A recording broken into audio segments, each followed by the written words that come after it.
الحمد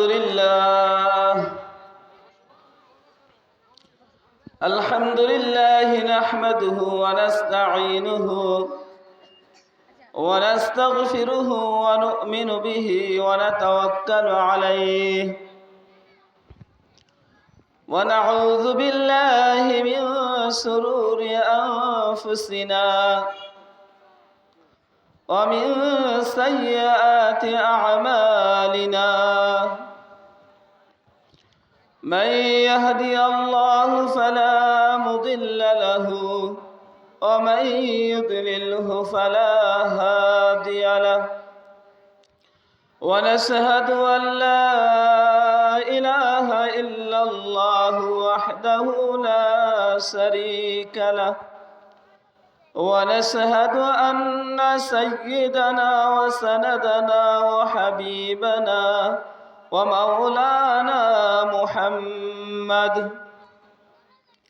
ومولانا محمدا عبده ورسوله أرسله بالحق بشيرا ونذيرا وداعيا إلى الله بإذنه وسراجا منيرا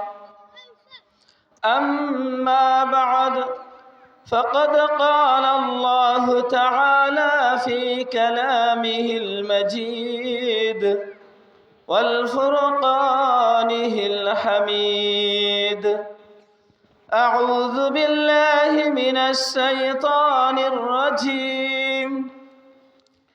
بسم الله الرحمن الرحيم الذي خلق الموت والحياة ليبلوكم أيكم أحسن عملا قال رسول الله صلى الله عليه وسلم إن الله ينظر إلى صوركم وأموالكم ولكن ينظر إلى قلوبكم وأعمالكم أو كما قال عليه السلامة والسلام আমরা সবাই দুরূদ ইব্রাহিম শরীফ পড়ি اللهم صل على محمد وعلى آل محمد كما صليت على إبراهيم وعلى آل إبراهيم إنك حميد مجيد اللهم بارك على محمد وعلى آل محمد كما باركت على إبراهيم وعلى آل إبراهيم إنك حميد مجيد الحمد لله محترم হাজরিন আল্লাহ তাআলার দরবারে শুকরিয়া আদায় করছি যে আল্লাহ সুবহানাহু ওয়া তাআলা আমাদেরকে আজকে এত সুন্দর একটি আয়োজন করার তৌফিক দিয়েছেন দ্বীনি মজমার ব্যবস্থা করার তৌফিক দিয়েছেন এবং এখানে উপস্থিত হওয়ার তৌফিক দিয়েছেন এজন্য রব্বে কাবার দরবারে শুকরিয়া আদায় করি কালিমাতুশ শুকর আলহামদুলিল্লাহ আজকে যারা এত সুন্দর আয়োজন করেছেন শ্রম দিয়ে বুদ্ধি দিয়ে পরামর্শ দিয়ে অর্থ দিয়ে আমি সকলের দুনিয়া আখিরাতের কল্যাণ কামনা করছি এবং যারা দুনিয়া থেকে বিদায় হয়েছে আল্লাহ তাআলা যেন তাদেরকে জান্নাতের মধ্যে দাখিল করেন সে দোয়া করছি সম্মানিত উপস্থিতি সময় একেবারে কম যে একটি কথা কোরআনুল কারীমের যে আয়াত আমি তেলাওয়াত করেছি এই আয়াতের মধ্যে আল্লাহ তাআলা বলেছেন আল্লাযী খালাকাল মাউতা ওয়াল হায়াতা লিয়াবলুয়াকুম আইয়ুকুম আহসানু আমালা যে আল্লাহ সুবহানাহু ওয়া তাআলা আমাদের জন্ম এবং মৃত্যুকে সৃষ্টি করেছেন আল্লাহ তাআলা বান্দা বান্দীদেরকে পরীক্ষা করতে চান যে আল্লাহ তাআলার বান্দা বান্দীরা কত সুন্দর আমল নিয়ে উত্তম আমল নিয়ে আল্লাহ তাআলার দরবারে হাজির হতে পারে মুহতারাম হাজরিন আখিরাতের সফলতার জন্য জান্নাতি হওয়ার জন্য আল্লাহ তাআলার দরবারে ক্ষমা পাওয়ার জন্য শুধু আমল নয়, বরং আমলগুলা উত্তম হওয়া চাই, আমলগুলা সুন্দর হওয়া চাই। দুনিয়ার লাইনে মানুষ সফল হওয়ার জন্য যেমন উন্নত থেকে উন্নত হওয়ার চেষ্টা করে, এজন্য আখিরাতের লাইনও আমাদের উন্নত থেকে উন্নত, উত্তম থেকে উত্তম হওয়ার চেষ্টা করা উচিত। মুহতারাম হাজরিন, আমরা দুনিয়ার সফলতাকে সফলতা মনে করি, দুনিয়ার 60 বছরের সফলতাকে সফলতা মনে করি, দুনিয়ার 60 বছরের ব্যর্থতাকে ব্যর্থতা মনে করি, কিন্তু আখিরাতের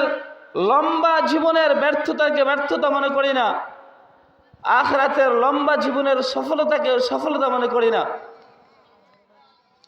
মুহতারাম হাজরিন, একজন মানুষ দুনিয়ার মধ্যে তার সব কিছু আছে, অর্থ বল আছে, ক্ষমতা আছে, দুনিয়া এমন কিছু তার নাই এমন বিষয় না, বরং আল্লাহ তাআলা তাকে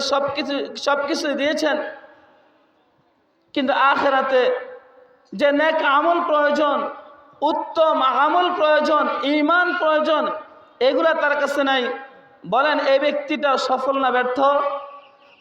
শুধু ব্যর্থ নয়, এই ব্যক্তিটা চূড়ান্তভাবে ব্যর্থ। আরেকজন মানুষ দুনিয়ার মধ্যে তার এতটা অর্থ ক্ষমতার বল নেই,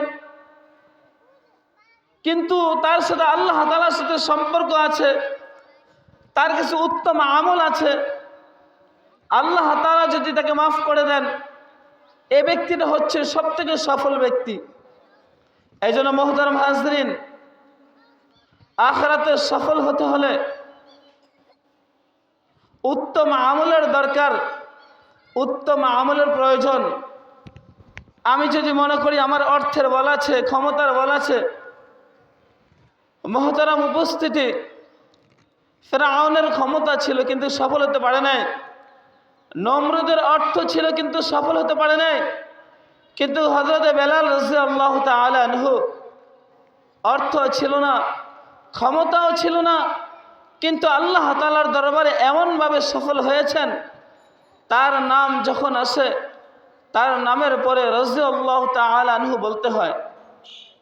এমনভাবে সফল হয়েছেন, হযরত বেলাল রাদিয়াল্লাহু তাআলা আনহু হাঁটেন জমিনের মধ্যে, তার হাঁটার আওয়াজ আসমান পর্যন্ত পৌঁছে যায়। হযরত বেলাল এমনভাবে সফল হয়েছেন, সরকার দু আলম সাল্লাল্লাহু আলাইহি ওয়াসাল্লাম যখন জান্নাতে প্রবেশ করবেন, যে বাহনে সরকার দু আলম জান্নাতে প্রবেশ করবেন, ওই বাহনের লাগাম থাকবে হযরত বেলাল রাদিয়াল্লাহু তাআলা আনহুর হাতে। এই জন্য মুহতারাম হাজরিন, আখিরাতের সফলতা হচ্ছে আসল সফলতা, আখিরাতের জীবন হচ্ছে আসল জীবন, আখিরাতের ব্যর্থতা হচ্ছে আসল ব্যর্থতা।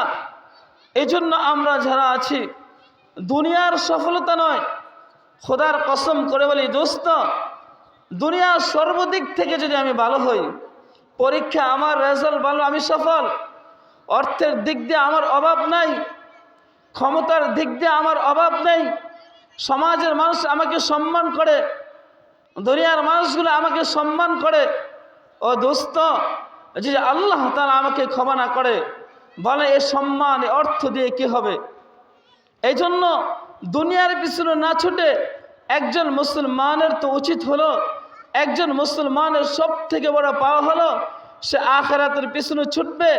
সে আখিরাতের সফলতা অর্জনের পিছনে ছুটবে, আর চূড়ান্ত কামিয়াবি সে হাসিল করবে। এই জন্য আখিরাতের সফলতার জন্য সব থেকে যে জিনিসটা প্রয়োজন মুহতারাম উপস্থিতি, সেটা হচ্ছে উত্তম আমল এবং গুনাহকে ছেড়ে দেওয়া। গুনাহকে ছেড়ে দেওয়া, আমরা নামাজও পড়ি, আবার সুদের সাথে জড়িত, নামাজও পড়ি, ঘুষের সাথে জড়িত, হাজি সাহেব সুদের সাথে জড়িত। আমাদের সমাজের মধ্যে, কথাটা আমি বলি রাগ করবেন না, অনেক মহিলারা আছে যারা বিভিন্ন জায়গায় বিভিন্নভাবে টাকা লাগায়, যেটাকে আমরা বর্গা বলি, আসলে এটা একেবারে সুদ। আপনারা উলামায়ে কেরাম থেকে এটা জানবেন, আমি আমার সন্তানদেরকে আখিরাতের পথে চালাইবার চেষ্টা করি না, আমি নিজেও আখিরাতের পথে উঠি না, অথচ আমি সফল হওয়ার স্বপ্ন দেখি। মোহতারাম হাজরিন, অল্প সময়ের মধ্যে অগুছাল কথা, আল্লাহ তাআলা আমাদেরকে আমল করার তৌফিক দান করুক। এই জন্য আহ্বান করব যে আমরা আখিরাতের সফলতার জন্য চেষ্টা করি, আখিরাতে আল্লাহ তাআলা যেন আমাদেরকে মাফ করে দেন সে উসিলা তালাশ করি। আল্লাহ তাআলা যেন কথাগুলোর উপর আমাকে এবং সকলকে আমল করার মতো তৌফিক দান করুক। এবং দোয়া করে আজকের মাহফিলকে আল্লাহ তাআলা সফলতা দান করুক। এবং যারা আয়োজন করেছেন শ্রম বুদ্ধি দিয়ে আল্লাহ তাআলা প্রত্যেকের শ্রমকে কবুল করুক। পাশের কবরস্থানের মধ্যে যারা ঘুমিয়ে আছেন আল্লাহ তাআলা প্রত্যেককে জান্নাতবাসী করুক। ওমা তাওফিক ইল্লা বিল্লাহ। আসসালামু আলাইকুম ওয়া রাহমাতুল্লাহ।